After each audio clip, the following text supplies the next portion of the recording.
Thank you very much.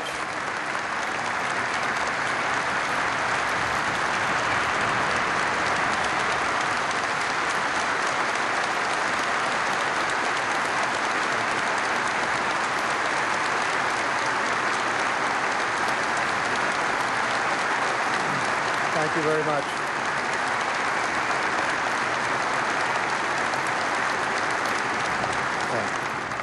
You all are going to make it difficult for me to finish the speech, I have to tell you.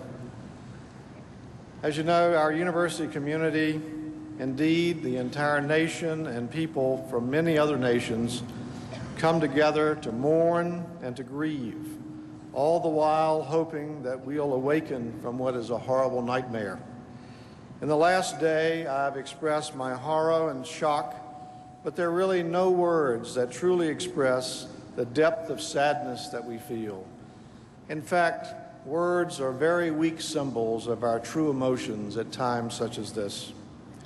It's overwhelming, almost paralyzing, yet our hearts and our minds call to us to come together, to share our individual attempts to comprehend the incomprehensible, to make sense of the senseless, and to find ways for our community to heal, and to slowly and painfully, but inevitably to begin to heal and to again move forward.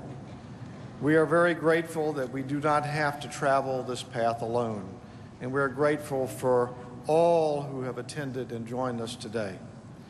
The expressions of sympathy and support that have poured in from all corners of our nation and from around the world, literally from around the world, have touched us. They help us cope with the incredible tragedy and have reaffirmed our basic belief in the goodness of people.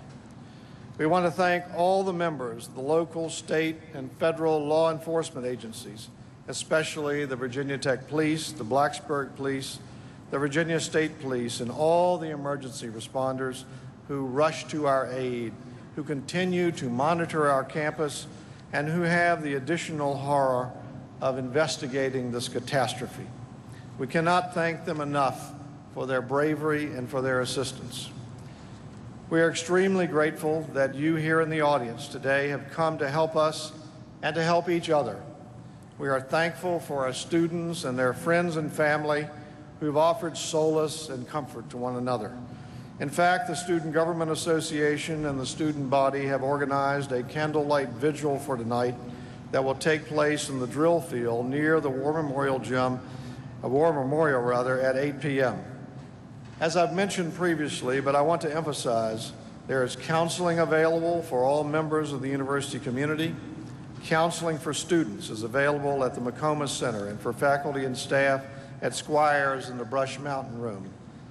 This afternoon in this convocation, we see further testimony that the events that have occurred in our community yesterday had an impact not just on friends and family, but on millions of people from around the world. To help us mourn and to begin to heal, we have with us, of course, President George W. Bush and First Lady Laura Bush. We're very grateful for your being here today. Also, Virginia Governor Tim Kaine and First Lady Ann Holton. All of the members of the U.S. Congress representing Virginia, the Honorable Bill Bolling, Lieutenant Governor of Virginia, the Virginia Attorney General, Bob McDonnell, members of the General Assembly, as well as members who are current and former members of the Board of Visitors. We also appreciate having the Blacksburg Town Council and other local officials. We deeply appreciate your concern. Now, during his public service, Governor Kaine, who has hurriedly flown back from a trade mission in Asia, in fact, I spoke with Governor Kaine yesterday twice from Tokyo, he came back to be with us.